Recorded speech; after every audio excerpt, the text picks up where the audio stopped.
Hello.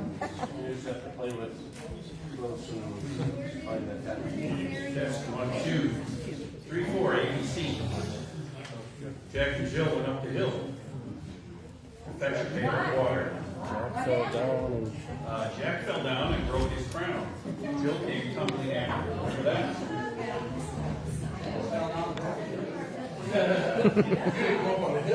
Yes, and Dennis fell down and broke his wrist.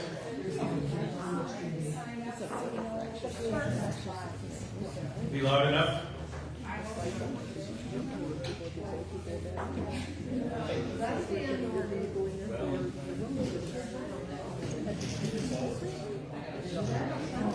By the way, the agenda is on page 1 in your book, which is not the literal page 1, but after the introductory. I did enter this part first. Oh, you're standing where I am. No, I'm in front of the front. Okay, I'll put this on your pile. The agenda is actually on page 3 in your book, but it's called page. Okay, I see people logging in on Facebook Live. If you are on Facebook Live, please, in the comments, write who you are, just so we can count you and that we know that you're here. I know there's bodies. I see 3 people. So let us know you're here.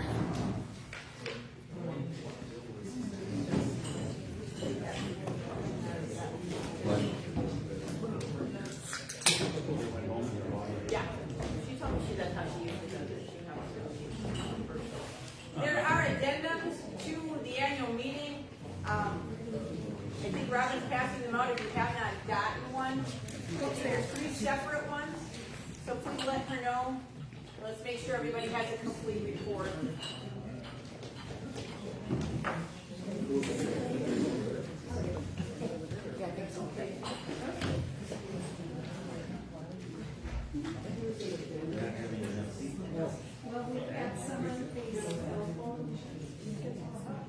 Gail.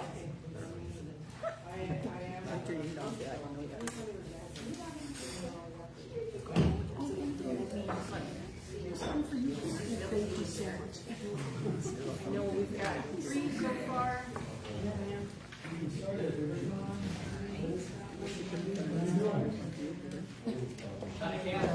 From the church.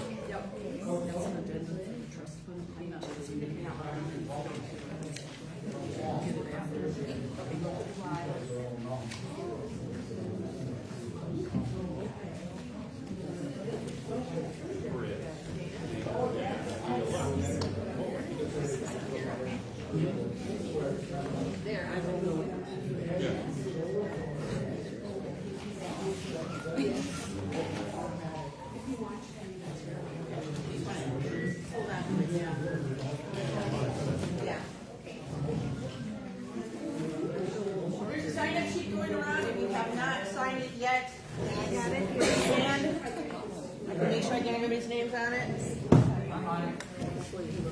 That's. You got it? What do you at? You're 21? Sign it twice. Anybody see the copy of the annual report? I have 2 extra.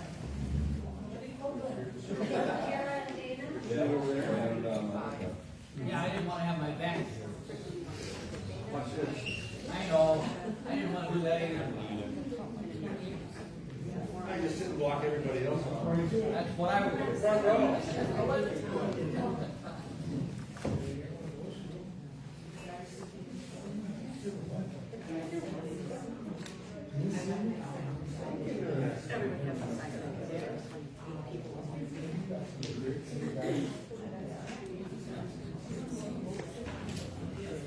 Latest and greatest. Amended. You can sign up.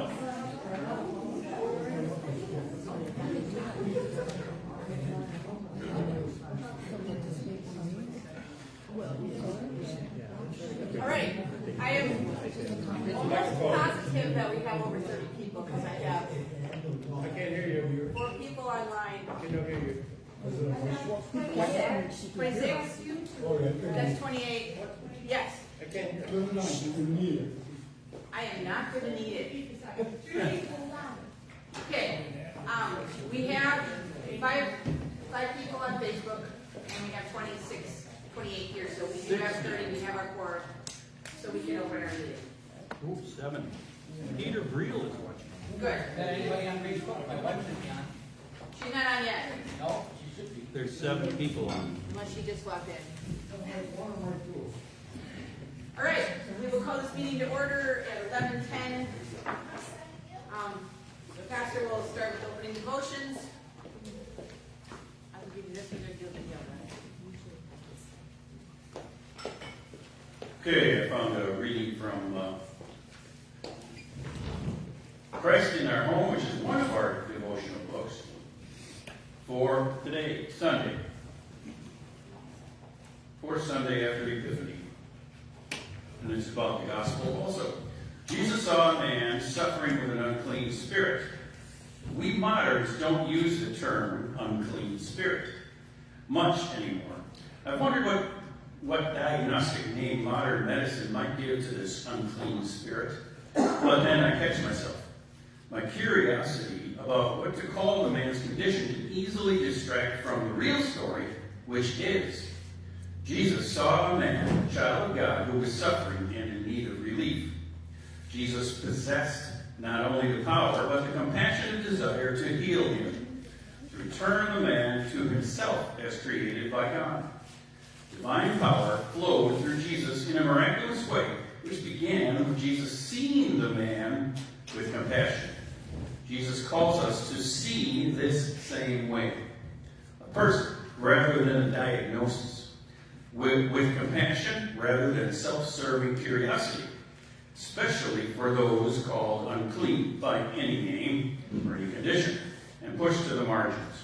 In seeing with Christ-like eyes, we participate in the healing power of Jesus for the sake of the world in need. And here's a brief line of prayer, which I will add to. Teach us, O God, to see as you see, through eyes of compassion and love. Gracious God, bless our meeting today with your Holy Spirit. Guide us with your word, as we have already experienced worship, and yet we also know that you are with us in times beyond worship, as we seek to be the church, the body of Christ, in this place here at St. John in Grafton on Lakefield and Port Washington Road. We seek your guidance. We seek your will. Fill us with that powerful spirit, the strength, the discernment that we need to be led into your future you have in mind for us. So bless us here today, and as we walk down the road of life and faith with you. In Jesus' name we pray. Amen. Thank you, Pastor. Everybody should have an annual report. Inside of that are minutes from our last annual meeting from January 2023 that we need to approve.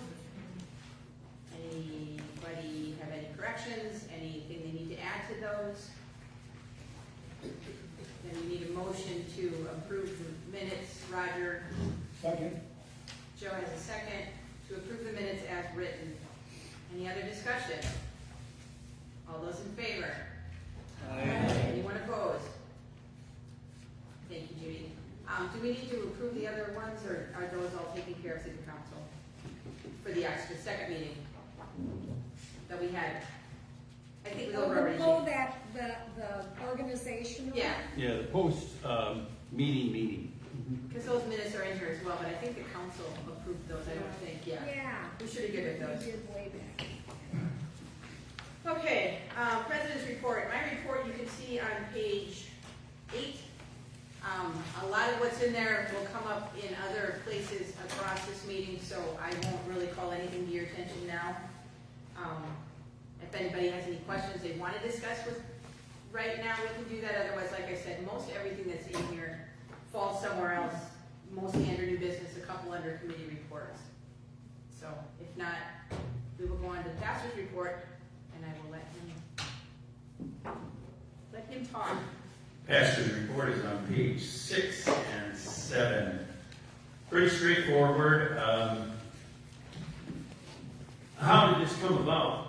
I think well, 2 years ago I turned 65, and then I said at some point, maybe I was talking to an official or something about, well, I'm old enough to retire. And maybe that voice got spread out, and so I know that our gracious synod is always looking to refill positions and those kinds of things. And so I may have mentioned that to somebody, and then things just go from there. I heard you say you're going to retire. So, what does that look like? So then I thought, as of this year, and this first came about in discussions that was started last fall with our, tell me the name of the committee again, the Spiritual Renewal Task Force. And so we sat down in October, and I was asked for a time, and I thought, well, this year, I said at that time, I probably couldn't see myself continuing beyond the year 2024, which we're now in. So there's no have to about it, and synods take good care of their pastors. We're still one of the few people who have pensions and those things. And so I had a discussion with, I informed the council, when was that, in October, or was it November? It was November. I think November, that I said I would be doing this, and would reveal that to the congregation at the annual meeting and in the annual report. So, which I've done now. But it's, I met with the bishop of our synod in November, and he suggested that a good time is summer. So that's why I gave the date. At first I was thinking early June, but then I thought, no, maybe that's a good time of transition would be like around the end of June, beginning of July. So that's what I said. And pastors have many options, actually. You can retire and you can unretire. I think you had a pastor who did that at one time. And it's you can do interim work if you like to follow up what you've done, or get another assignment if you wish from the synod office. But mostly you could do interim work and other things. I haven't planned that far ahead yet as to what exactly retirement means, but how many people are in that boat. So what it actually looks like. So, but I think the timing there is pretty good, and the reasoning says, well, let's see. I look around and I see that I'm about the eldest person in our coalition group. Pastor John Norquist has been there longer than me, but he's younger. So I'm the elder pastoral person here in our coalition, and I see 3 churches have now gotten younger pastors, and they are very competent and very good people as you look forward in the life of the church. I have no worries in that way that you won't be assigned in interim a good leader, and that when that process continues, that you will choose the right person under God's direction, of course. And then I know in my report that the synod will help congregations make those decisions. I don't know if you talked to Matt or Kristen Nielsen yet, but those people will be assisting, and they do a good job. You will go through a MET team process, which you did before I came. And now, as I look ahead, I started here late April, which is, it'll be 15 years at that point. That's the longest time I've ever served anywhere. My previous call was 14 years. So, but it's been good. You people have been great. And I certainly say the best congregation I've ever served. Of course, you're the last one, but but no, I mean that. And I look at people's faith and their loyalty. I think of Peter for one, and all of the people who have served on the council in the past, and some have said, well, no, it's not a case of, oh, I've done that, I've done my time already. No, it's that people are willing to serve, and that's a really good thing. Now, as an older congregation, of course, We're all getting there. So that doesn't, I heard one pastor say one time that the old people are the future of the church. And that could be true. But, looking down the road, I think there will be some good things happening, like the relationship that you're going to have as of next summer with Prime Horizon. They're going to be here quite often, every day of the week, if that works out the way they hope. So, but that's a sign of, in my report, I said, what spirit do we belong to? I think we have a good handle on that. That we are the Spirit of Christ in this place. Exactly what the future looks like, as exactly what any person's future looks like, is not clearly known, but we can live with that.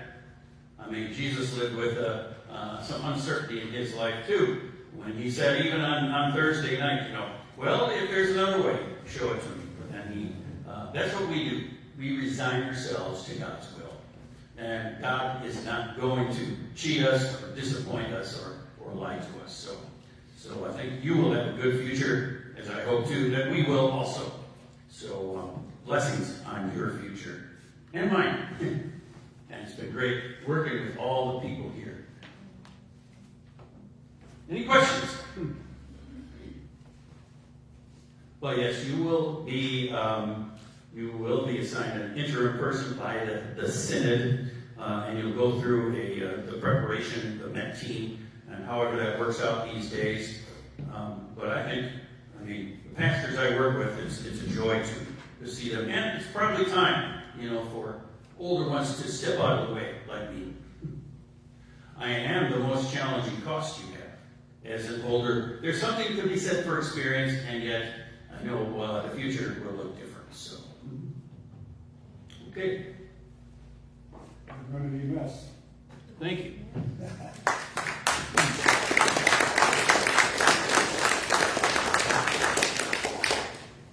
I'm only going to tag along on this just for a little bit. You've seen it in my last couple reports, and Pastor just mentioned it yet. He is our big budget item for one of them. But you can't run your congregation, you can't pick your pastor based on how much money it's going to cost you, because that's not what it's about. But what we need to look at as we get smaller and smaller is, what do we need? And I put it out to you, and I will put it out to you again. Think about what your non-negotiable points are. I mean, we need somebody in that pulpit preaching every Sunday, we know that. But what else do we need?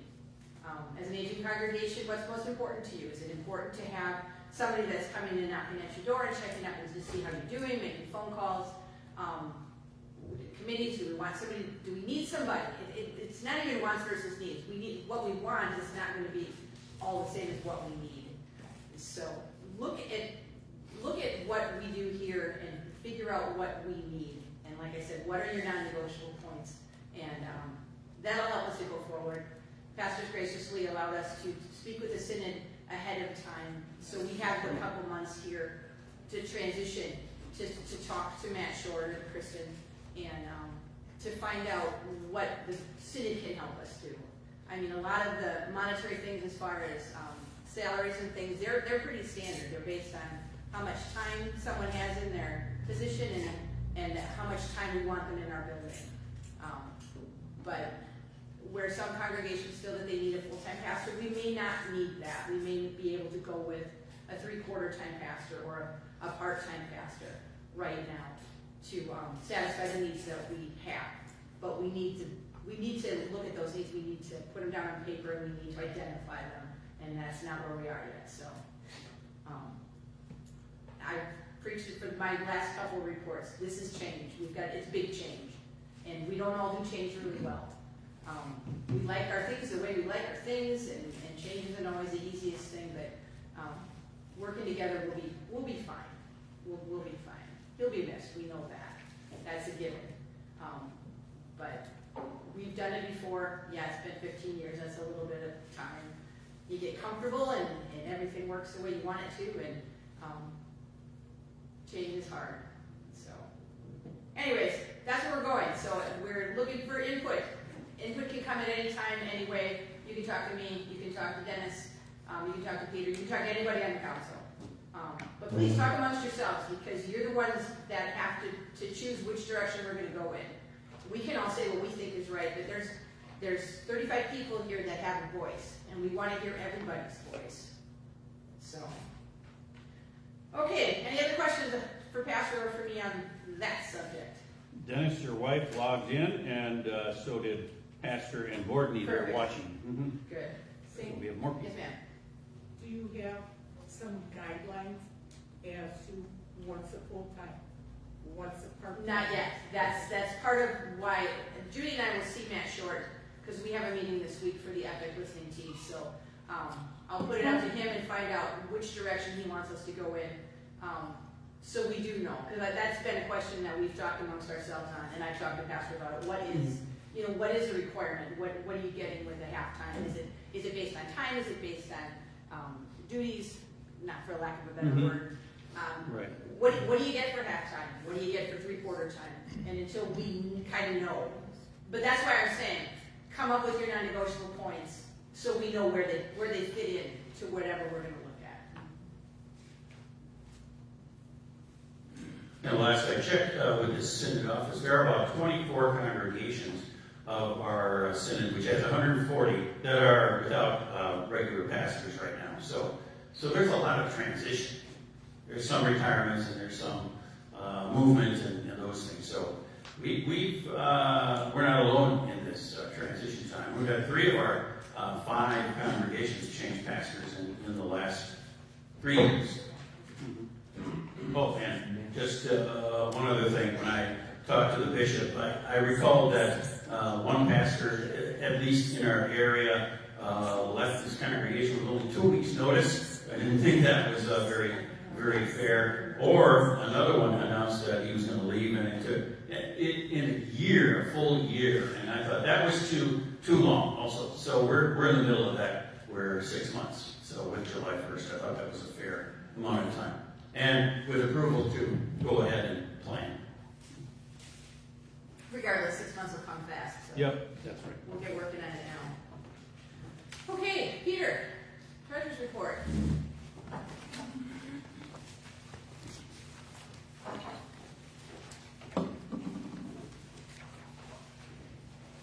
Pages 20 and 21 in your booklet are the all funds report.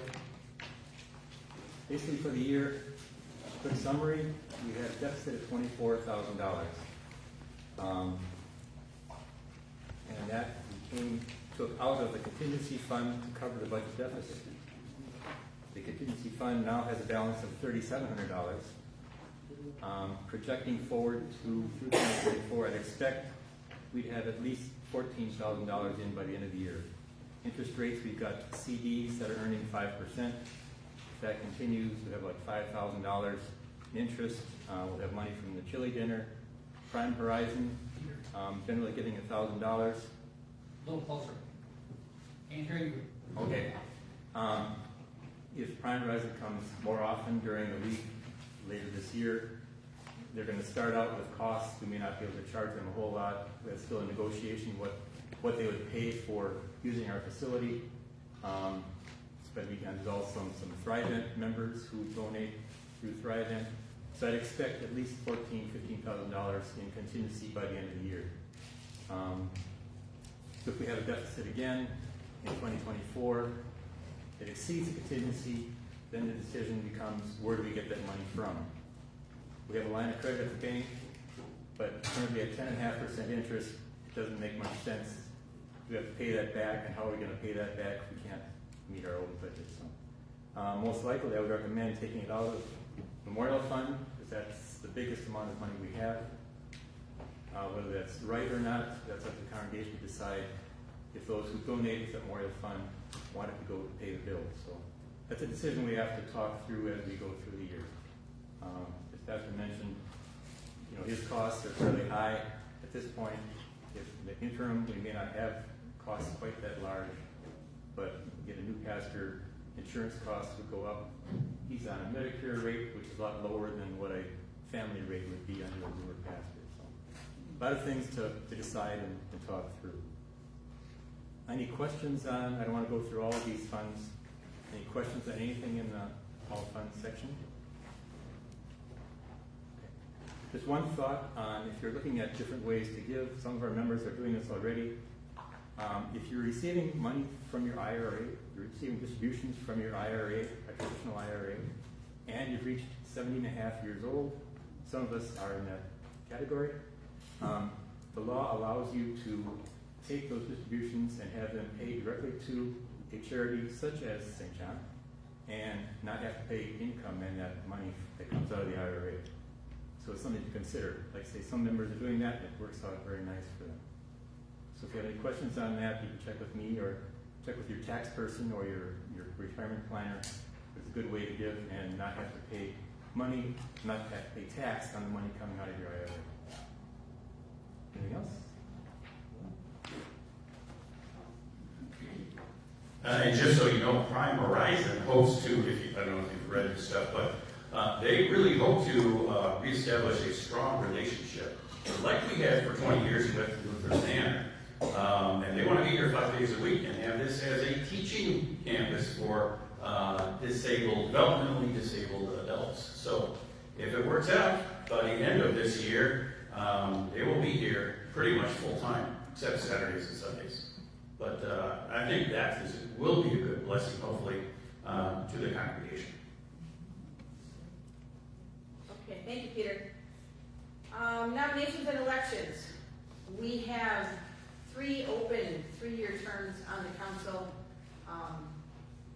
We want to say thank you to Charlene Sandquist, who has served 6 years right now and is not eligible to come back on council, but between public relations and stewardship, she has done an amazing job, and we need to thank her for that.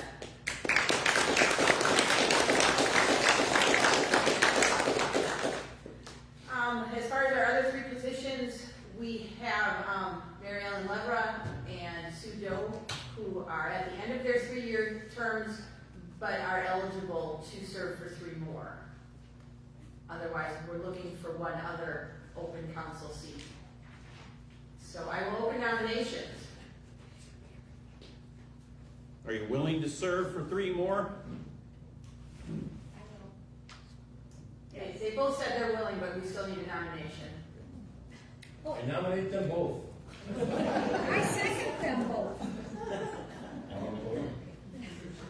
Do we have anyone else who'd be interested in serving on the council? Throw your hat in the ring now. Avoid the rush. What's the other position? Positions don't get assigned until the council meeting. You don't actually come in with a specific position. A lot of times it's talked about, but that's not really.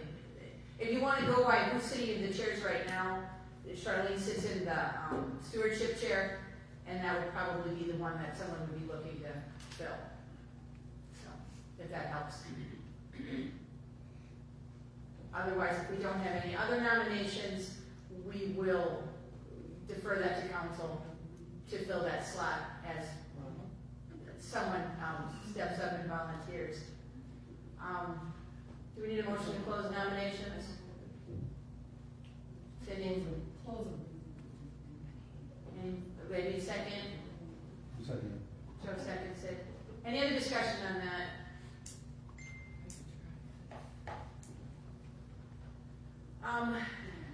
I think we can go if someone makes a motion for a unanimous vote, because we only have 2 candidates, we can go ahead and forego that. Jeannie? I make that motion. Okay. Second. Dale seconds it. We have a motion to close nominations and accept the nominations of Sue and Mary Ellen with unanimous vote. Everyone in favor? Aye. Anyone opposed? Thank you, ladies. Your time is very much appreciated.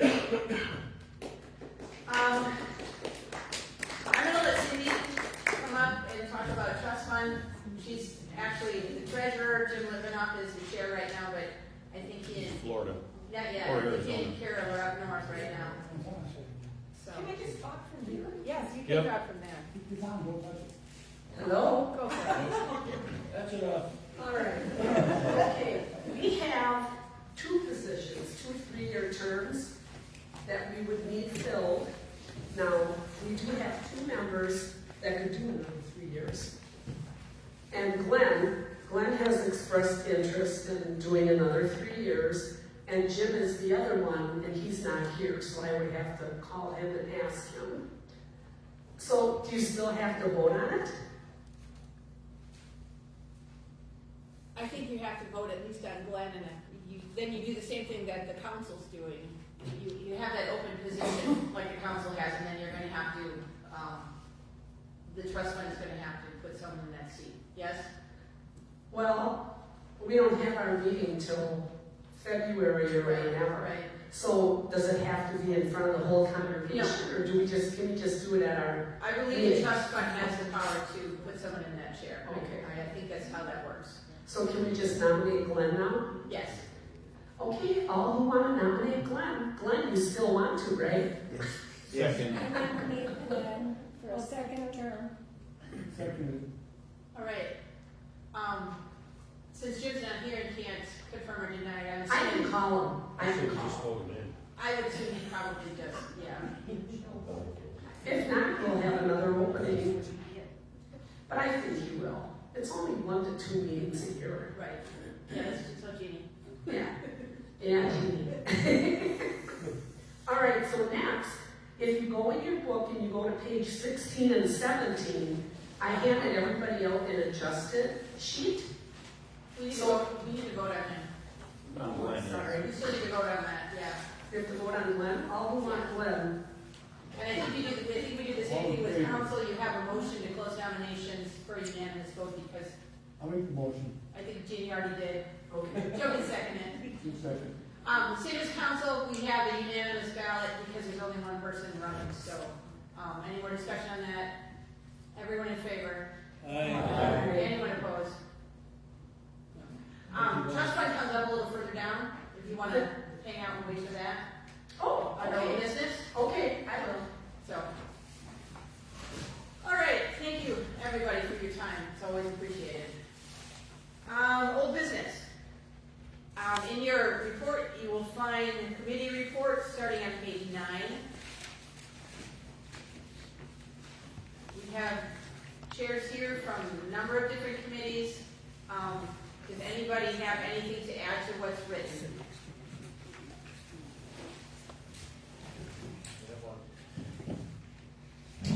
Robin?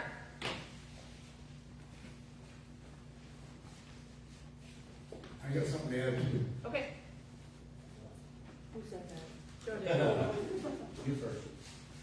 Well, first of all, I want to thank everybody who participates in all of the different activities that the outreach team puts out there for you to participate in. We are an aging congregation and slowly dwindling, so whatever we get for donations or participation is more than we had before we started. So I'm always grateful for whatever comes about. I want to draw attention on page 11 is my report. Just a couple of things coming up.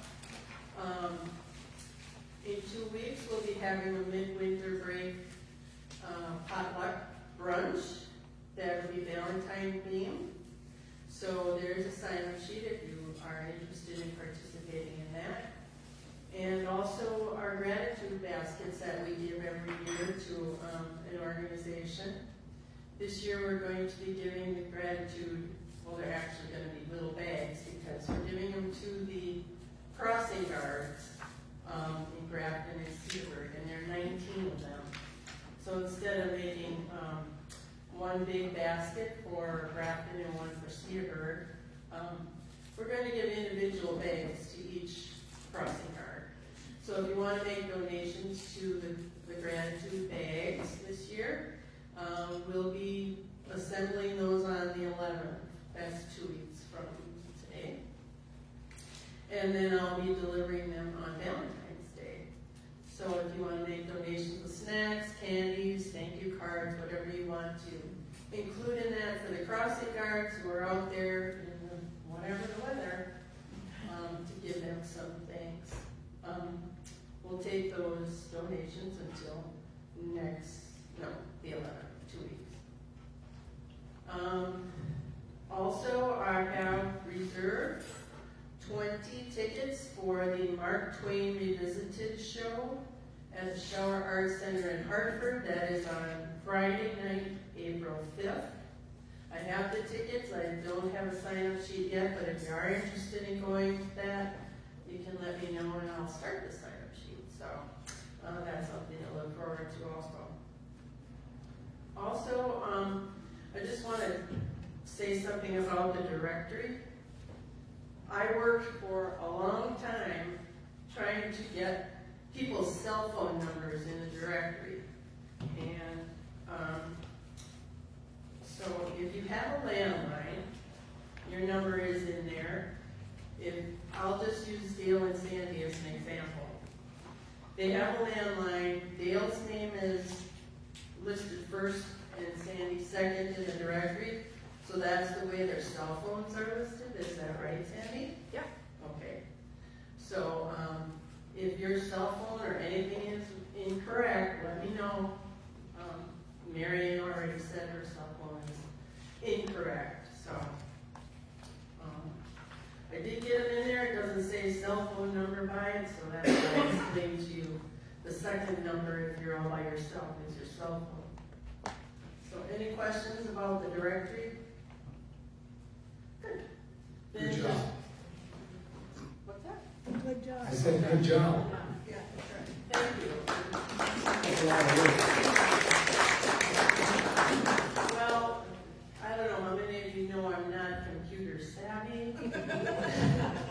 So to try to get those cell phone numbers in there was quite a challenge. She needs more work. And I just want to say a few words about Family Promise. Now, we still do participate.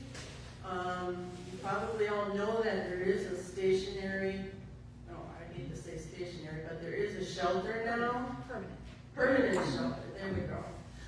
Port Light Shelter for the Family Promise families is in Port Washington.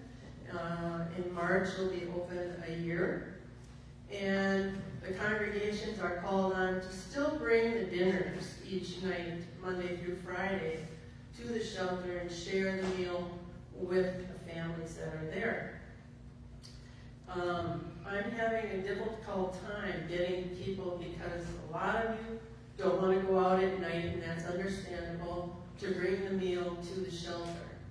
So I have stopped signing up for a whole week, and I've just been signing up for single days.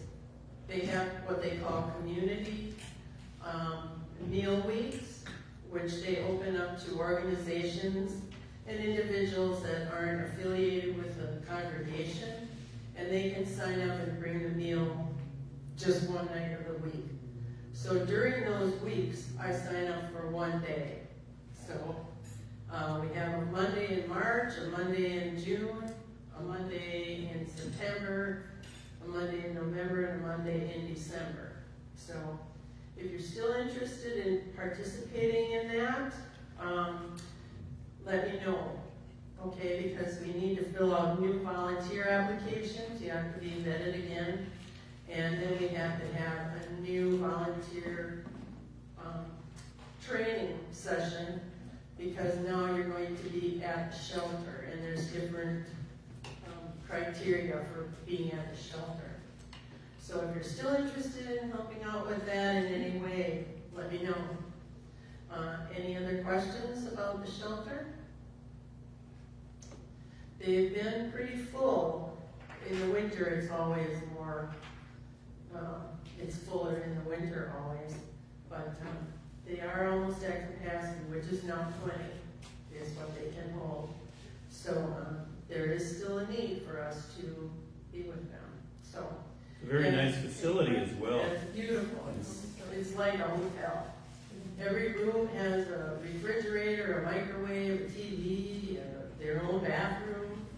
So it's very nice, very nice. So if you ever want to go take a tour, you're welcome to just stop there and have a tour of it too. So, any questions about anything? I've talked long enough. Bye-bye. Thank you, Robert. She does a lot for outreach. There's a lot going on. Joe. All right, I'll come up here because the camera's out. Sure, that'll work. I brought my own mic. Okey-doke. Yours needs batteries. I can tell by the output.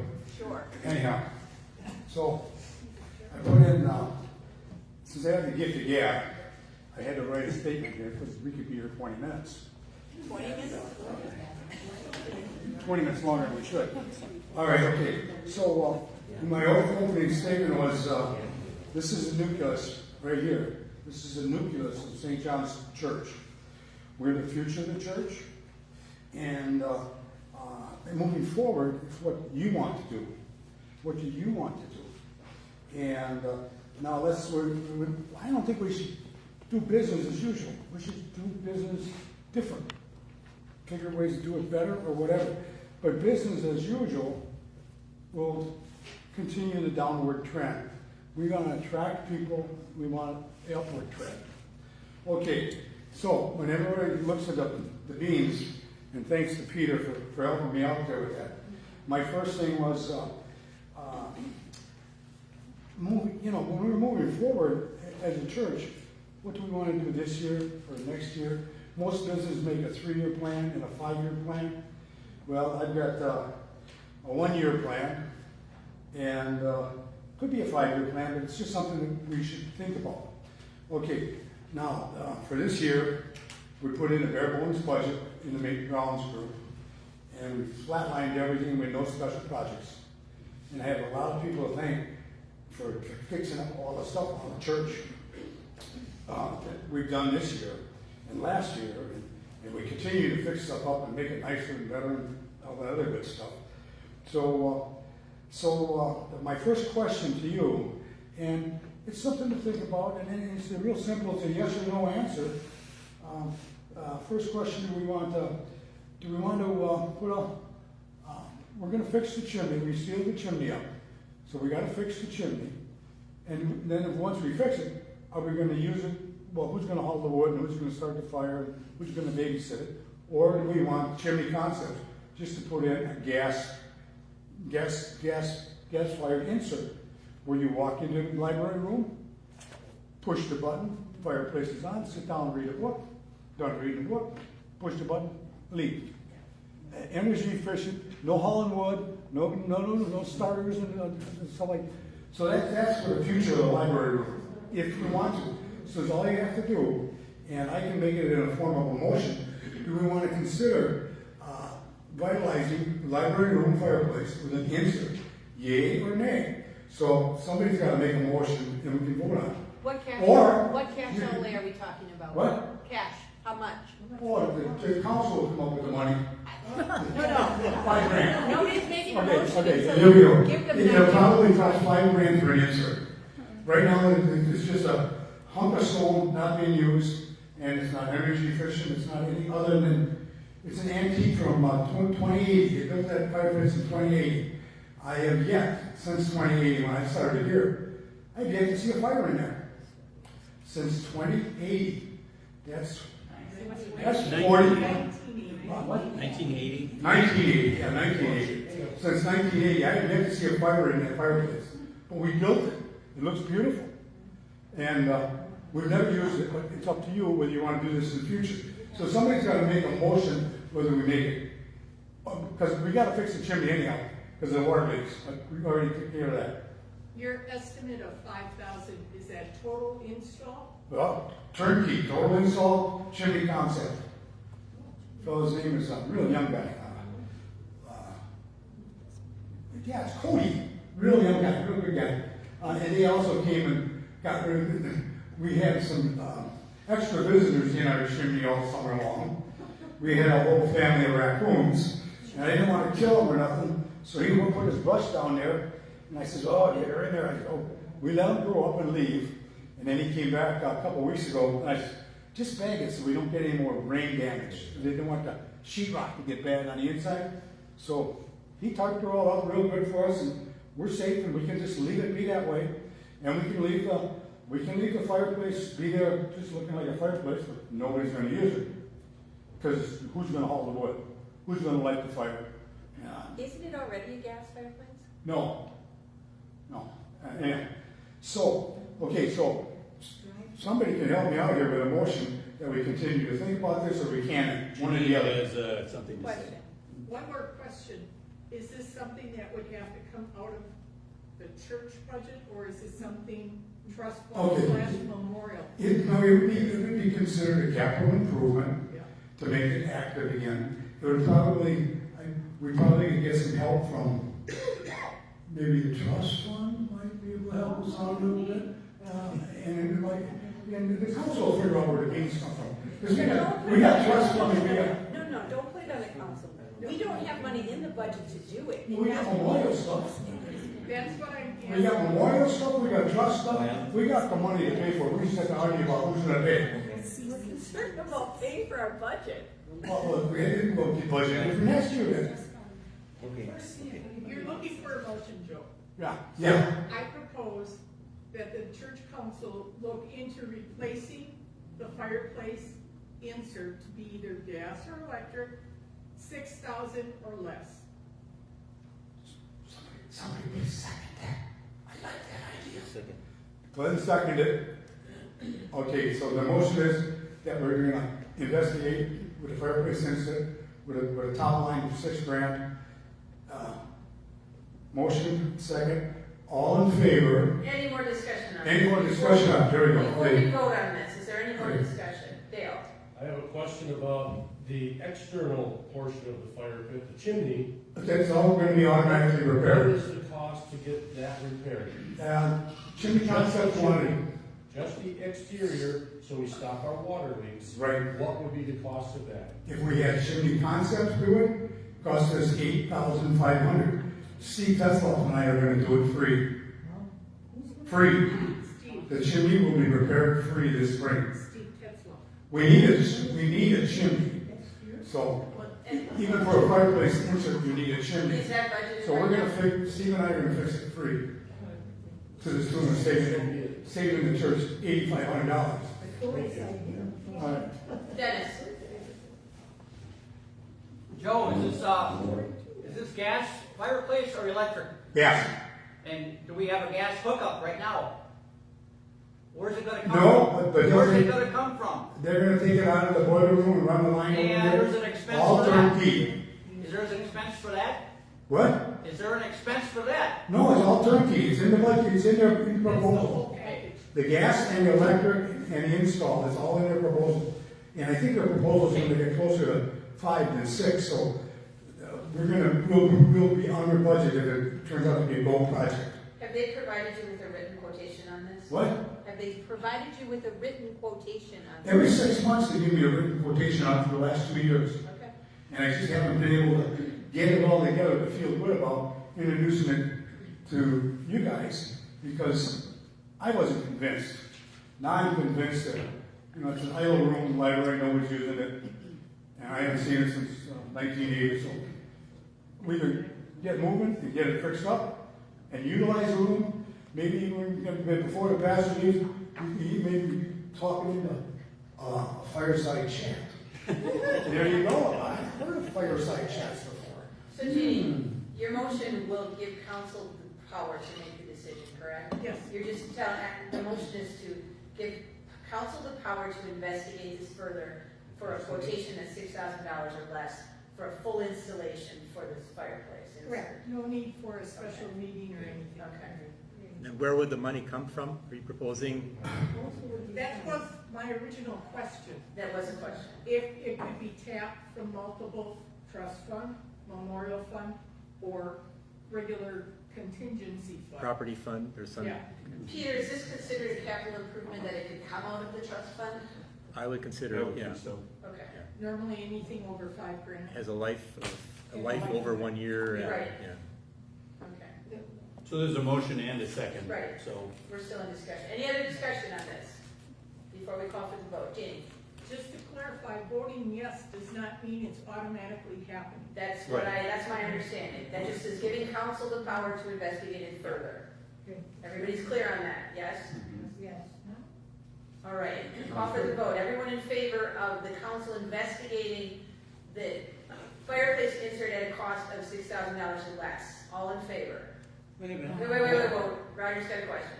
I have a question. You're talking, giving council authority just to investigate. not to make the decision. I believe council will also have the power, if the congregation is agreeing that council has the power to investigate it, they will also have the power to spend the money. Yeah. Right, okay. That's my understanding. Yep, yeah.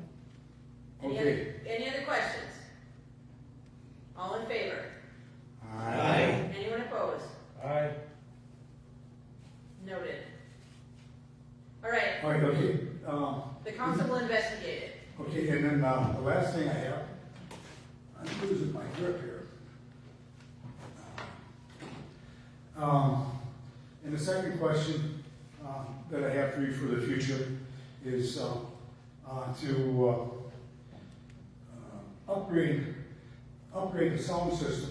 Now this sound system is really great in here, and it's up to you to decide whether we move forward. And I wanted to put a speaker at the altar, wireless speaker at the altar, so that he doesn't have to tweak there. And then I wanted to put some antennas on that side of the wall so that nobody breaks up over on the other side of the wall. So those are just normal maintenance things. But what I wanted to ask you as a group for the future, do we want to have our church service and our also ability to talk with microphones out in the healing garden? The healing garden right now, this last year was just beautiful. And since I can't sit still very long without having a thumping headache, I walk out there and I turn the radio on and we transmit to the parking lot. When I turned the radio on, I was transmitting to the healing garden because they had a radio in the garden there. But do we want to, for the future, have the mics work out in the healing garden, and then we won't have to haul any equipment out there, and some speakers out there permanently? So that's the question that I have for you. If you want to have everything that we transmit to the parking lot automatically, just like you can hear me now, you'd be able to hear me out in the healing garden, which means from the control there over here, you just have to put some antennas out there, and all the microphones will work. They have to get out of the concrete building. Just like in a church, if they put the antennas on the other side of the wall, the pastor will no longer break up. So the one thing that would be new and probably cost $3,000 is if you move music in the healing garden area, putting our service and everything we say on the microphones out into the healing garden. So that's my question to you, but I do need a motion from somebody to come up with a motion. Do we want to provide sound in the healing garden for the future? Or do we want to just leave it as it is, quiet, can't hear shit, oops, sorry, I can't hear stuff, and it's up to, somebody's got to make a motion. What you have to take into consideration is how many times a year we're using the Peace Garden for any kind of an event, and is it going to be cost effective to put all that out there? How many thousands of dollars are we going to spend for a space that we use once a year? Yeah, because we only had one service out there. In 23, yes. Yeah, and that worked out perfect. Except we probably could have a 100-foot hardwired mic for you got to the end of the microphone record like, oh. But all right, there you go, Dale. I make a motion that we do not do any different than what we have been doing. We can adjust fire for what we do out there and so forth. So that's my motion. Second. All in favor? Aye. Done. Okay, so that's it for me. I needed to get your input on that. And the only thing I'm going to do with the sound system is fix the bugs that we have now. The breaking up of the mic in there. And then we're going to put a boom mic at the altar that you can move the altar anywhere so that he doesn't have to use a backpack. It'll be so neat. And I'm going to do that in my own maintenance budget. We'll figure it out there. Mother Nature is saving my bacon this year because with the temperature, so our utility costs should be lower. And snow plowing, which is onesie twosies. Usually I get six snow plows by each time. So my budget, Mother Nature, the man upstairs, is saving my budget. And I will be under budget. That's my goal. I would just like to publicly thank you, Joe. You are doing a ton of work and an excellent job. We have to tap you down once in a while. You do not have a limitless budget, but you and your helpers are doing a superb job. I am.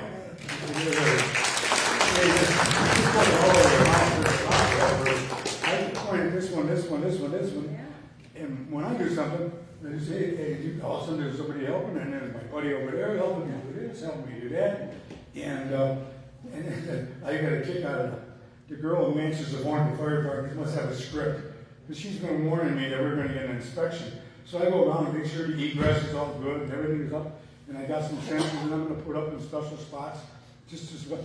But the goofball threatened to come here in November. He hasn't showed up yet.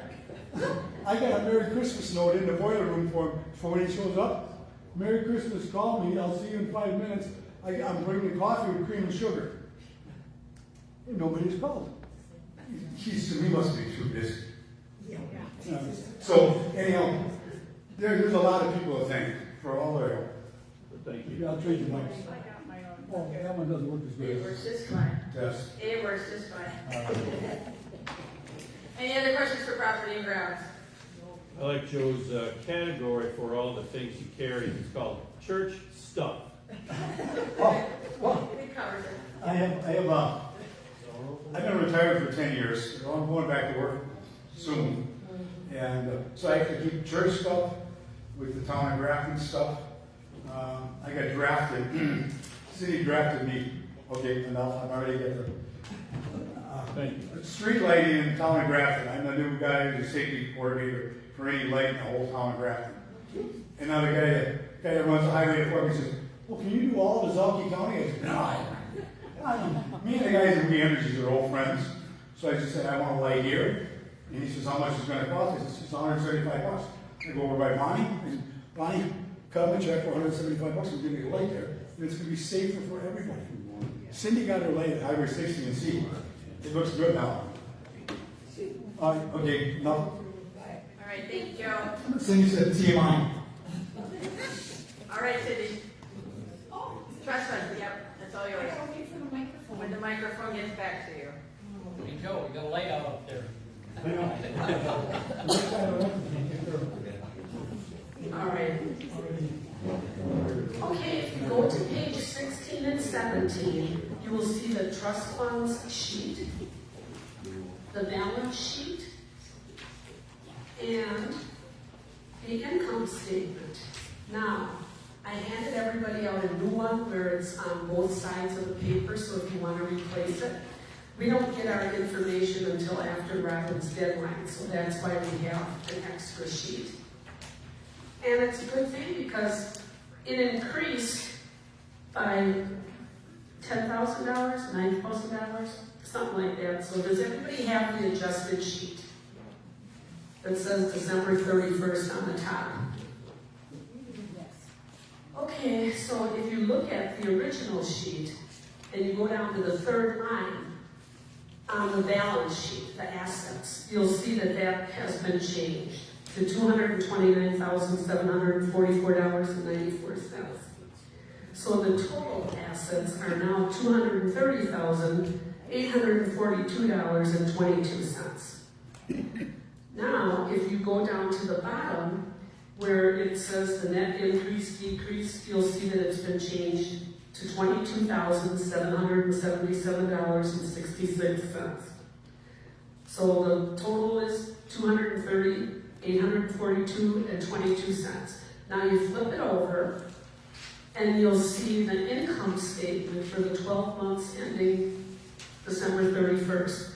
The second line, the Thrive Fund income, has been changed to $4,496.96.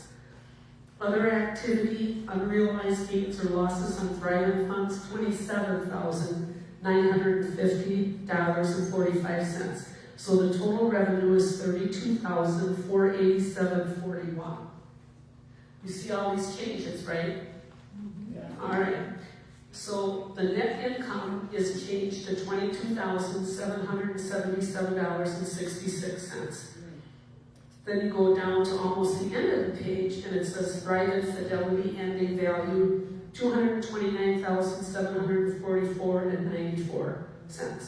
The total trust fund balance $230,842.22. And then on the very bottom, the unrealized gains and losses, $27,950.45. So the end of the year balance is actually $229,744.94. So, any questions? I hope not. Good job, Brent. Well, Peter helps me. Peter's my assistant. I think he's everybody's big brother. Yeah, he is. He's everybody's best friend. So if you want to just put that sheet of paper in there, you can tear the other ones out if you want for the trust fund and just put this in because it's back to back. That's all I got. Thank you, Cindy. Any questions for the trust fund committee? All right. Any other old business that we need to discuss? Any other old business? Otherwise, we will press on to new business. This first point has been difficulties last couple of years. We're looking for delegates to the 2024 Synod Assembly. Do you have date on that? I believe it's May 18th. May 18th, Pastor says, on that weekend. Any volunteers for this delegate to the Synod Assembly? We will leave that one open then and have council discuss it in the upcoming meetings. By the end of the meeting, I'll look it up on their website. If anybody's interested, please talk to me, talk to Pastor, and we'll get you additional information for it. On to the 2024 budget adoption. Peter. That's your baby.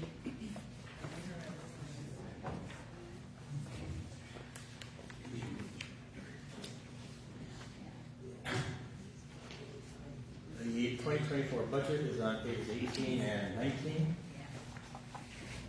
I'm not going to go through the whole thing. It's basically pretty much the same as it was for 2023. A slight decrease, $1,200 less than it was.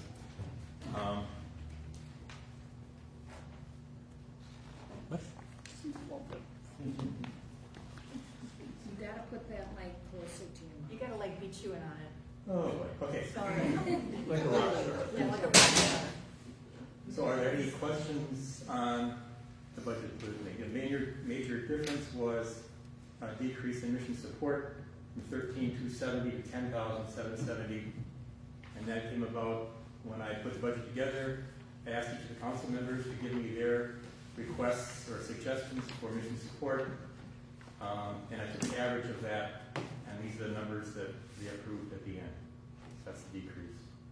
We tried to look for other places to cut, and didn't come up with a whole lot to do.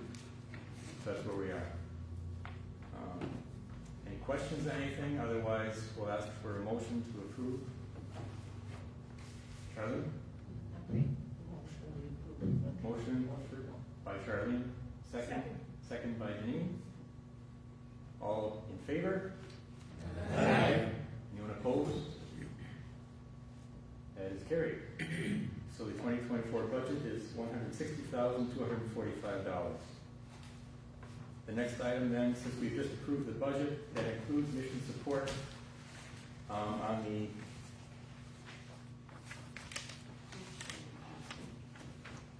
page 22 is two of the items that are part of the mission support. One is mission partners. We just approved the budget for an amount of $2,250.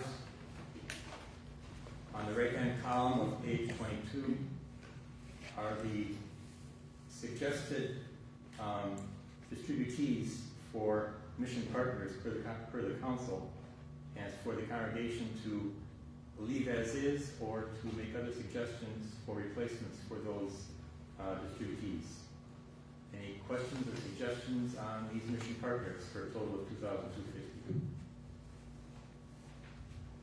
Okay, moving on to the next line down, local community aid. There, the council is suggesting $1,500 to go to those agencies listed. A new one is Bob's Under the Bridge because Cold Services no longer is in operation. So $250 each to each of those agencies. Where is Bob's Under the Bridge now? Robin, where's Bob's Under the Bridge?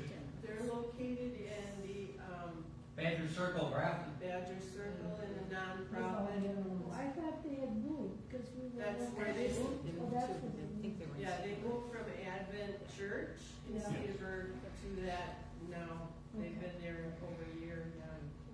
Thank you. So for those of you online, the Bob's Under the Bridge is located in a nonprofit center on Badger Circle in Grafton. Okay. Any other questions, suggestions? Otherwise, Do you need a motion to accept? motion to accept both of these mission partners and local community aid. I so move. Moved by Jamie, second by Dennis. All in favor? Aye. It's carried. Thank you. Thank you, Peter and Roger, for all your hard work on the budget. That's a big deal. All right, next point, Gross Country Gardens. You should have read about it in my report and in Dennis's report. Under no fault of anybody's, Gross Country Garden is no longer providing bouquets for church services. I'm sure it's cost prohibitive. As we searched around local florists and local, I mean, the cost was $70, $80 per Up to bouquet. Up to $100 a week. Up to $100, yeah, up to For $100 bouquets. for bouquets. That's what Sundays wanted. They wanted $50 a bouquet. Well, Sundays. Sunday. But he also checked with local florists and other The florists in places. Grafton wouldn't even do it. They didn't want to do it. Just, we're gonna lose money. Right. Yeah. So, what we've adopted, the worship committee talked about it, and it was kind of put out there that we really want to keep fresh. We want to keep fresh flowers up there and fresh something. But I think it's a little misunderstood, as I see how empty the flower chart is, that people have to, you don't necessarily have to get your own. Robin will contact you if you sponsor flowers for a weekend, for a Sunday. If your name is on there, she's going to contact you Monday. And if you don't feel comfortable getting them yourself, if you can't get them yourself, if you still want to sponsor flowers, somebody will get them for you. You'll go ahead and put your offering in the plate, the same $35 that I think we've been doing, and just note it for flowers, make sure Robin knows, and somebody will get them for you. In the summertime, if you've got a garden and you want to bring your own flowers, that would be amazing. If you like to do all the flower arranging, you can do that as well. Robin? I just want to say that you don't have to pay $35 because I've been getting 2 bouquets for less than that the last couple of weeks. So whatever it is, like Tom and Jackie gave this week, and it costs $24. So you only have to give to cover what we pay.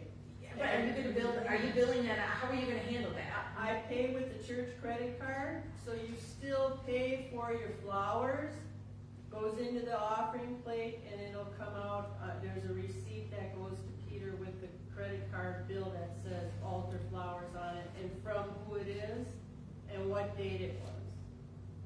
That's all on the receipt. So Where are you getting the flowers? Anywhere. Yes, anywhere. I've been getting them at Pick and Save. Sandy got them a couple weeks ago at Walmart, Costco, all the places have them. Every grocery store has a place where you can get flowers. Costco has them. There's all these even have them. Yeah. It depends how big the bouquet is and how many you want to put in that Exactly. this. My only question is if you're going to have variable costs, how is that person going to know what they need to pay the church? That's exactly my question. I tell them, this is what I spent on your flowers. I'd suggest making it uniform She called me on Friday. as in the past, $17.50 per, or $35 for both.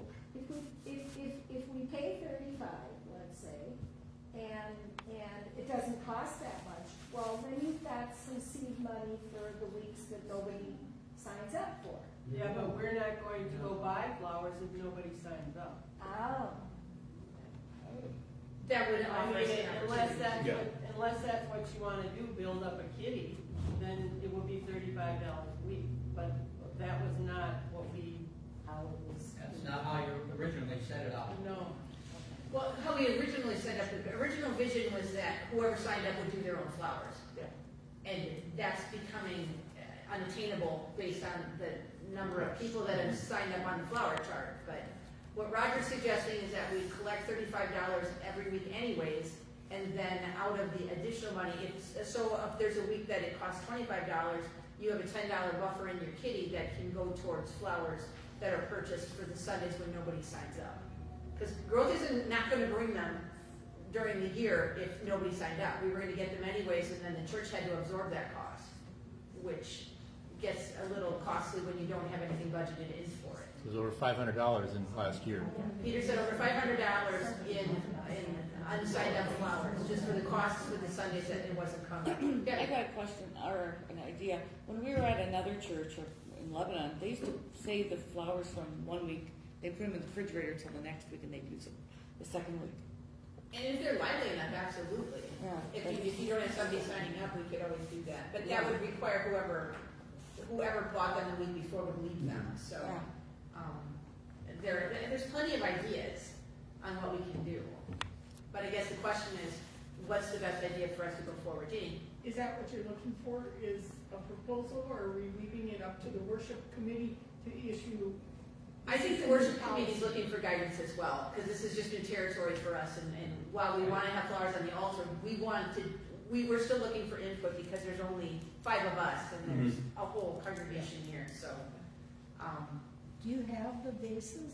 Yes, we have the vases. Vases are available here. All anybody really needs to do is bring in the flowers. Or, like I said, tell Robin, I can't get them, but I want to sponsor them. Will somebody else get me the flowers? I guess the question right now is, how do we want to handle the cost? Do we want to do a billing system where she bills everybody after she gets them? Or do we want to do a flat fee where the additional money will go towards buying flowers on a Sunday when no one has signed up? Roger? I think in the past, if we have flowers and nobody signed up, we still had the flowers here. So the payment of that came out of contingency fund, right? I took it out of the worship budget expense. I added to budget expense for worship. Okay. Well, my thinking is if we have a balance of funds, if we decide to have a $35 per week. So what you're talking about is establishing a flower fund, more or less. Right, and if there's money left over, it goes in the contingency fund. At the end of the year. Yeah.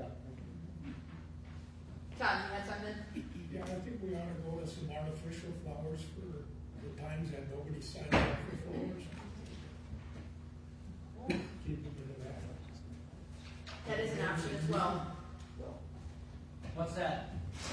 Artificial flowers. Tom has suggested we go to artificial flowers for the weeks when no one I signs up. suggested that, and the committee shot me down.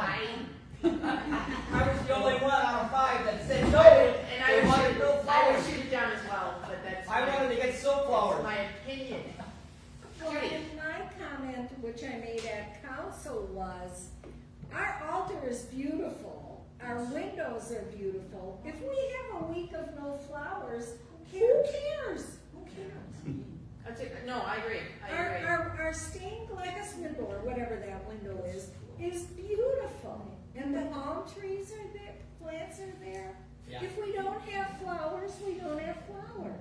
But if you have And guess what? Fine with that. be able to put out I flowers. don't know if we like our. And guess what? Christmas tree is artificial. You wouldn't miss, that's for sure. All right, so if I'm hearing the room correctly, general consensus is that we just let Robin bill out for the weeks that we have flowers, and if we don't have flowers, we don't have flowers. Yes? Are we good with that? Yes. All right, we're good with that. Any other questions or comments about the altar flowers? Just so everybody understands, if you cannot get them yourself, someone will get them for you, and I wanted to make sure that is clear. You don't have to. Jeannie? One question, when it does get to spring and summer, do they have to be cut flowers? Could they be potted? Sure, they can be potted, they can be anything you want. Like mums or? Sure. geraniums? If you choose, then Yeah. however you want. As long as they're living and breathing, you got all the choices in the world, so. All right. Anything else on the altar flowers? All right, on to Primerize It. Pastor did touch on this a little bit. You could, I know I had something in here, a big chunk of it. I think I've had it in my last couple reports. And the council report. Yeah. About Primerize It coming in with their, what are they considering it to be? They want this to be a training center. It's called a Life Skills Day Program Yes. for individuals with intellectual development and disabilities to focus on personal finance, job skills, resiliency, independent living, and communication skills. Bless you. So what they really want to do is use us as a campus. They want to have classrooms. They'll go through these classes. They will actually have a graduation. They'll graduate from the program, and they're going to encourage the graduates to come back and help teach future students. I know the coordinator for this is very excited. We've had a couple meetings with him. We were hoping to meet with him once yet before the annual meeting so we could have a better update for you on what's going on. But That didn't work out, yeah. If the other people that come in here are as wonderful as the young people that come and cook and the person that instructs them, she's amazing. they're Oh, yes. just, to come in here, it brings tears. And that's what we're looking at, and that's what I told Sean and Mel Miles in the meetings that we've had. We're looking for a partner. We're looking for a partner in the building that will use our space. Because Judy said it, we have a beautiful building. We have a lot of space. We're set up well for what they're looking to do. And it's a shame that it sits as empty as it does and that everything downstairs has become a closet.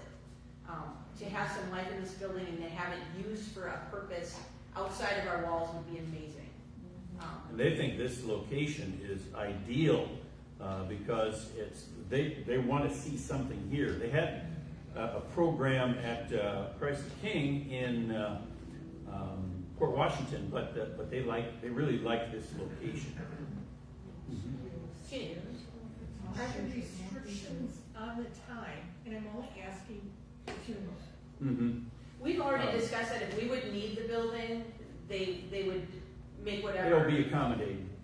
And we'd be accommodating to them and vice versa, because they know that our building's used for other things. So like if by 3 o'clock the facility would have to be empty? They would work with us. Yep, they would work with us on that. Jane? What part of the building would they actually be using, the whole part, downstairs and upstairs? Yes, that is the plan. What this might open up for us too in our talking, it was really funny to watch Mel when I talked about grants. I said, you guys know how to write grants. I said, we don't know how to write grants. I said, that's how we had a lot of the remodeling done here when Luther Manor was here with the day center. And she said, we're for profit, we can't write grants. I said, you need to write us a grant. Write the grant for us and we apply for it as the nonprofit. So this could open up windows for the lift to get up and down, because they may have, along with a developmental disability, they may have a physical disability, and if they want to use the classrooms, they would have to have access.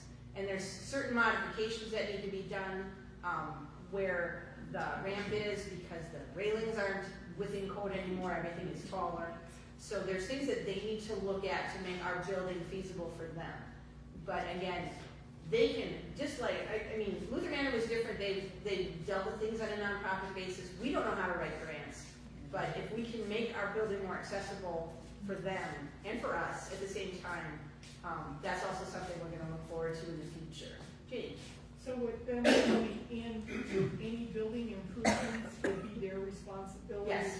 Find the funding, no Yes. additional Mhm. cost for the church? No, and that's pretty much clear, that if they're gonna, Right. when we were looking at it pre-pandemic, when they wanted to bring the adult day center into here, we were already discussing that, how our doorways, it's mostly the hill with the stairs down, where it's a safety factor, and they would have to put gates in. We're still looking at that, but everything was on their nickel. It wasn't the church that would have to pay for the modifications, it would be Prime Horizon. As far as their cooking class, if you've read in my report, they want to expand that. They're gonna start with a small garden somewhere out here. And I told them, I said, put up some stakes. I said, show people what you're looking at. So if you see stakes go up somewhere in the yard over here, that's what we're good. looking at. And if you have, I said, I'm not sure what, how far we have to be from the mound and what they have to do. Digger's hotline will have to come in. Yeah, or. They don't want raised beds. They were looking at, as far as I know, they're looking at digging into the ground. I don't think raised beds were a part of it. But, you'll see the stakes go up, just to give you a general idea.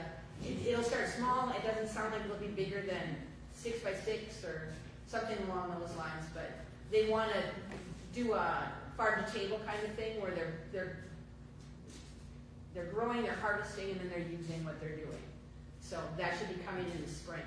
And like Pastor said, hopefully in the summertime, we should have some more news on their actual campus and where they're going. But as Peter said, we're not going to get rich off this. We're looking to partner with them. They may help defray our utility costs. Right. There will be places in our budget where we'll see it fall a little bit. We're hoping for that, symbiotic relationship where I scratch your back, you scratch mine. They'd be looking for volunteers from inside the congregation, similar to what we did with Prime Horizon, or with the day center. Mm-hmm. Yeah, with Lutheran Manor, where we had people come helping with activities. I know Pastor Fryer used to come and play his ukulele and do some music. Mm-hmm. So they'll be looking for us to chip in as well. So there will be opportunities there. Jeannie? Is there anything you need from us? Not right now. I guess I just need just a positive commitment that you agree that this is the right way for us to go forward. I don't see a lot of negatives to it. Like you said, they'll work with us with our building, and it's a partnership, it's exposure. What Matt Short always tells us is you need to bring the community into your building. And this is a great way for other people to see who we are in a different way. Do you need any type of motion to give council approval to move on with the project? Be a good idea. It would not be a bad idea. Mm-hmm. Okay, I make that Right. motion. We have a motion, Jeannie, and a second from Dale to give the council approval to keep investigating Pursue this the partnership relationship. with Prime Horizon. Prime Horizon. That's it. I'll make the motion. We got it. Any other discussion on this? Can I call for a vote? Go for it. I call for the vote. Everyone in favor? Aye. Anyone opposed? Thank you. We're excited. It's a great, like I said, you can see the excitement on the coordinator's face every time he gets in here and talks about it. He's very passionate about the program and about how we go forward. And they will contribute in some ways financially as well. Yes. They're looking, and I know it's been talked about, they would like to become a nonprofit, and they would like to have graduates of their program be the officers of the nonprofit. So just because they're developmentally disabled does not mean they don't have a voice in what's going on with their education and their care. So I'm excited for him to see that. So, Dennis. Did you inform the congregation that we were going to give them the authority to redecorate this place? We pretty much told them that we're not married to anything. If there's they won't do anything without permission. Right. Right. Mm-hmm. But we said we're not married to the colors. Right. They had talked about the yellow downstairs being They want to change the space. It's not a common color. What space? This space. This room? Where you're in. Classrooms. Where you're in. They want to use the classrooms we have. Yes. Yeah, they're not making classrooms in here. Okay. My understanding was they wanted to change the color in here also. They may wanna change the color, but they wanna use the classroom. But ought- they would not do so unless we approved it. Exactly. They know it's within reason, and they know that they have to have approval first. You're not gonna come in and find chartreuse walls, because they decided that that was really good for them. That might not look bad. But they have talk about, having art shows and having art hung and doing things like that. There will be things you'll see, and it'll be very visible when you come in, but I don't think it's gonna be anything outside of the reasonable. But again, if they're gonna paint the walls, I told them, no, we're not married to anything, but we still need to have approval before they come in and do things, so. As long as the congregation was made aware of that. Yes. That was my only concern. Okay, yeah. They will do something, we're not sure yet, but again, I told them they do have a lot of leeway on what they need to do. Did we just approve that We did, going forward? Okay. yes. Other business. Heard some talk about, the chili supper. Thank you, that's on my That's list. next. That is on my list.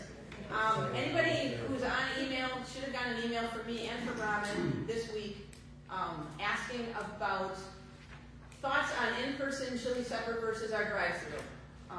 Everybody knows that 2020 screwed up any chances we were going to have of an in-person, and we switched to a drive-through format, which we've been doing for the last 3 years.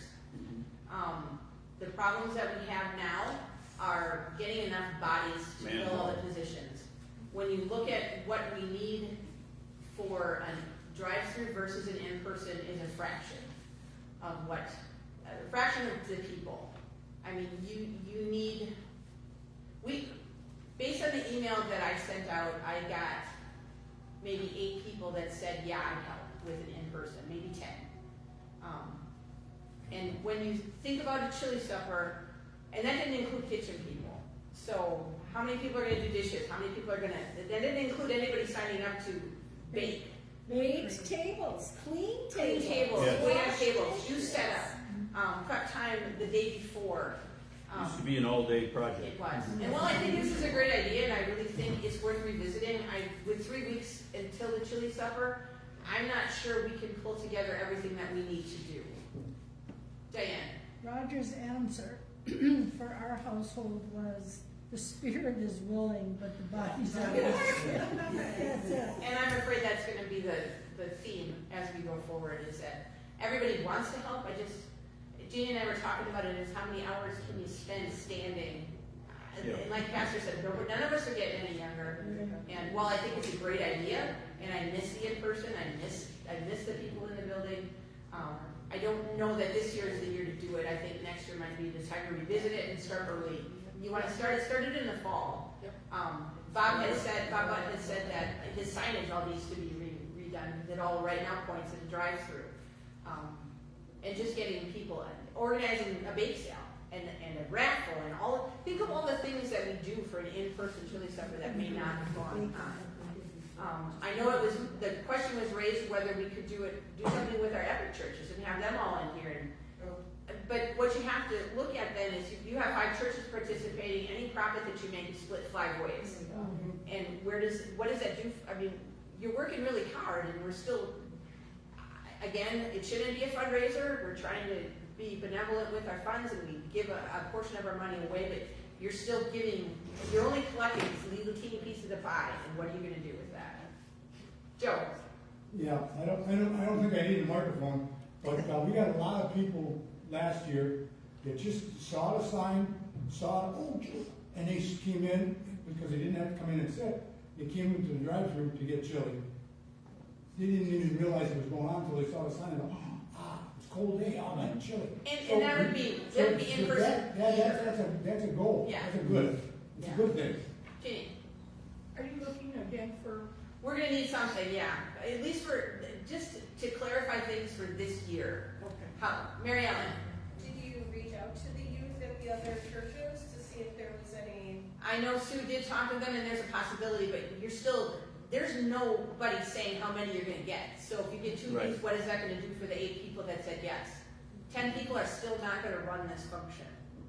And you also have to understand that everybody who signs up would have to be here from the beginning to the end. there would be no breaks, there would be no shifts. Everybody would have to do everything and be there for the whole time. I mean, we've always had, you take it's not an hour here and an hour there. It's like, here you go, you're here for the whole thing. And then you have to do cleanup, and we need somebody for setup, and it's a lot more involved than we do with just a couple of tables for the drive-through and the cooking. Jane? Not this year. I'll make a motion that we go with the chili dinner as done last year, drive-through. Drive-through. But if it wants to be revisited for next year, that's gotta be decided, 6 say, months out. by Yeah. October. Yes, Yeah. I would agree with that. I'll, Joe, go ahead, Joe. I'll second that motion. Fritz, you have something? I was gonna second. A second motion. More discussion. Anybody have anything else to say about going forward with it in our drive-through format for this year and then revisiting it for And the next year? date is February February 18th. 18th. Yeah, we are 3 weeks from today, Mhm. is what we're looking at. Oh, we'll worry about that later. Yeah, okay. Should I call for a vote? Any other discussion? Call for the vote. And all in favor? Aye. Anyone opposed? All right, drive through this year, and next year we will revisit it early enough to make a change if we'd like to make a change. And when you revisit, if you would want to merge with multiple congregations, maybe it's done at an offsite where all congregations meet. That's a possibility as well. Like I said, we need to actually have a committee. Yep. The chili supper was handled under the stewardship blanket for a long time, and we've come to the conclusion as a council that it doesn't belong there. Yeah. It needs to Yeah. have its own committee, and it needs to meet early enough to be able to make changes if changes need to be You've made. got a year to talk. Exactly. So we'll go forward with that as is. All right. If you see me scrambling around at the beginning of service and the end of service, pleading with people to be here, you understand that we're having a hard time reaching our quorums. This year we did really well. We've got like 38 people between online and in person. 28 here and 28 10 in more on person and 10 Facebook online. Live. But we have a problem with this, and we've discussed it as a council, and we've come to the conclusion that it might be in our best interest to modify our constitution to allow us to use a percentage of either our annual or the last 6 months of the year, church attendance, average attendance as a number to base a quorum off of. So a quorum would be a floating number that could change year to year, but what Peter had suggested would be 2/3 of an average number. And Jeannie also said maybe 6 months versus a year, so you're getting the last half of your year and use that. So we were hoping to be able to do something with it at this meeting, but our constitution does not allow that. We have to have a special meeting called just to vote on the quorum change to the constitution, and then it needs to be voted on at our next annual meeting. But I wanted to get feedback from the people who are here now to see if you feel that we don't want to put the quorum number so low that people are like, it doesn't matter, I don't have to go. Because if you're only needed 15 people, you certainly don't need me. And it doesn't give us a good voice for the congregation if we put a finite number on it. But if we take a percentage, we're not expecting everybody who's sitting in church on Sunday to be here, and it gives a little bit of leeway. And that 2/3 of average attendance seems to be a good number to start with. Janie? Again, are you looking for a motion to turn this over to council to propose the change for a future special meeting? That would be lovely. I so moved. We have a second. Any other discussion? Fritz did, or Dale did. Dennis? It should be noted, we are still operating under an old constitution from 1982. This congregation has never voted on a new one that was proposed. I believe I wrote that up along with Sheila Kathy from 2019. We've never voted on that. Does that require a special meeting to do that? Yes, it does. 2011 require a special meeting. 2011 is when we're operating under. 2011? Yes, 2011, right. Darrell Blank. Okay. The bylaws I stand corrected. The bylaws are 1983, but the Constitution is Yeah, bylaws are 2011. now old. Right, that was revised, yes. Sandy, would you like me to make a revised motion that council reviews the entire constitution? Can we do both of those at the same special meeting is my question? Or does a special meeting have to be called per individual? I think The bylaws, can we do the bylaws and the quorum all in the same meeting and then vote on it? Or, because you're trying to call two special meetings. Since Yeah, the yeah. Constitution and bylaws were never voted on, we could amend that, what's in there now, to put in what you're asking for. And then just vote on it. So that it can all be still done in one special meeting. Right. It's two Yeah. separate Once. votes, so you should be able to do two separate votes. No, what Dennis is saying that we could, instead of, this quorum change is a part of the Constitution, which we haven't We haven't voted voted on on it that, yet. so. So if I we don't change think the we need it. Constitution and put in the change in the quorum in the special meeting, instead of calling a special meeting just to change the quorum, we could kill two birds with one stone. Take care of the Constitution and bylaws Makes and more sense. include the quorum change in there. Quorum is the second vote. I submit that as a form of Go motion. ahead, modify your motion. I modify my motion Good. to. Allow the council the approval to The, what do you call it, the bill? Constitution and bylaws. bylaws, Update the Constitution and bylaws. To create amended Constitution and bylaws to, allow for the quorum change. And whatever other changes need to be made. There we go. I second it, as long as Dennis takes care of that. Any other questions on that? So sometime towards the end of the year, prior to our next annual meeting, I would assume October or November, we will have the Constitution and bylaws. Do you have to publish that to the congregation I within? believe so. The council has to approve it and then present it To the congregation? to a special called congregational meeting, So the just for that purpose. Okay.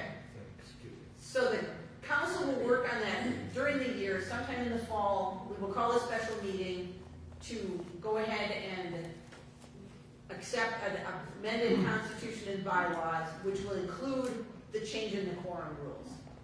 Any other discussion on that? We have a motion, we have a second. Second. Third. Any other, Can we call the vote? let's call for the Yes. vote then. Aye. All in favor? Aye. Anyone opposed? Okay, we will get that ready and moving. One last thing I have on my list of old business, or new business, is upcoming Lenten suppers. Dennis Yeah. mentioned it in his worship report. Last year, all 5 Epic churches met in everybody's building for one service each for the Lenten services. This year, the intention is to do the same thing.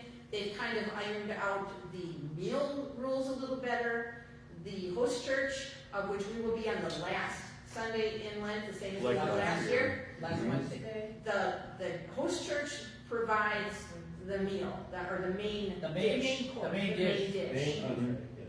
Do we do, and beverages, beverages too? Or do you think they? I think so. I have to look at my sheet. Anyways, main dish, and then the other churches are responsible for side dishes and desserts. That So- was not clear last year. No, it was not clear last year, and I think it went out there because everybody said, what did you bring? I'm like, nothing, because you guys do everything, so what do we really need to bring? But this year they made it a little clearer. Again, we will have that last Sunday. We are doing Ash Wednesday in our own building. We're doing 2 services. There'll be one in the morning at 11, and there'll be another one in the evening at 7. So we can accommodate people who are working and people who like it in the daytime better. There'll be more information coming up on that. There'll be more information on the Lenten meals, but I wanted to let you guys know what the drill is with this. And if you didn't get a chance to attend last year, please, to see the energy that comes out of the pulpit when a pastor has a whole church full 100 of people in the it's church. amazing. It's great for them, it's great for everybody, and, And they were all well attended last year. yes. Mhm. And We the had over 100. fellowship was so great. Yeah, yeah, it's pretty cool. Yep, that was good. All right, I think that's everything on mine. Anybody else have any new business to bring before the council? Gina, what you got? Directing to worship. What do we think of a polka or German service? Be it outdoor on the patio, or be it October? Oscar's moved on. I thought that was good. The question is whether the congregation would be amenable to a polka service. I know Paula would love it, I know she does it at Christ Yes. Game. And I'm not saying it would could replace the Sunday service, Right. which it definitely could. But I've gone to Christ the King when they had theirs on a Saturday evening, and after the service, they had a light lunch, brats, German potato salad, beans, Music. and beer.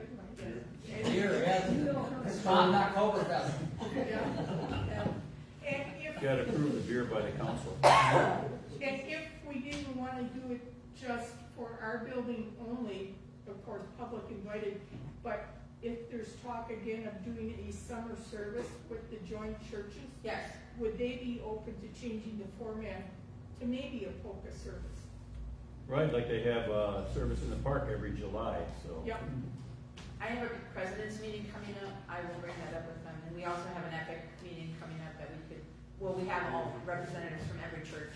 Cause you, like you mentioned, Paula, I think that's supported Yeah. 100%, cause She's brought it up before, so, Yes. yeah, she's she's written really. music for what Christ the King Right, was for. right. Yeah.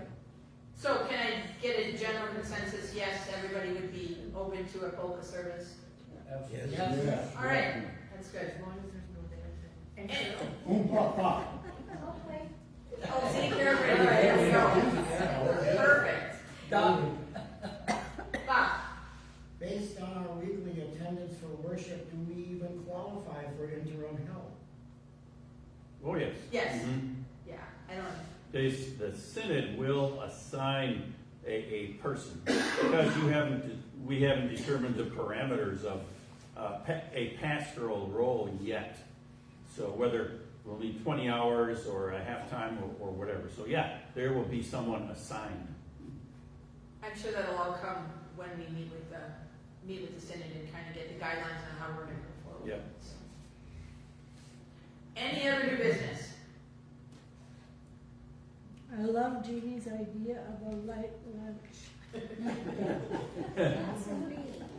Yeah, don't run away. Rename it. And Tom and Jackie. I make a motion we adjourn. Can't adjourn yet, we're not done. Any other business to come before this meeting? Then I will turn this over to Pastor for a closing prayer. We've been sitting a long time, so let's stand up as we conclude.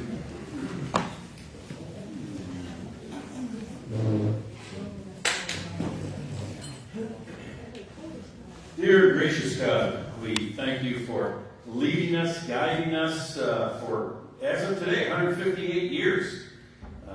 We know that the church is bigger than just us, and yet we are the functioning home base of your work in this community. And we thank you for that, and we pray that you will help us continue to do your work, the work of your Son, in probably new and different ways. But bless us so that we can continue. We thank all those who have been leaders and will continue to be leaders at St. John Congregation. So guide us, lead us into the future that you have in mind for us. And help us to listen for your word and discern your power and your spirit with us as we continue this work.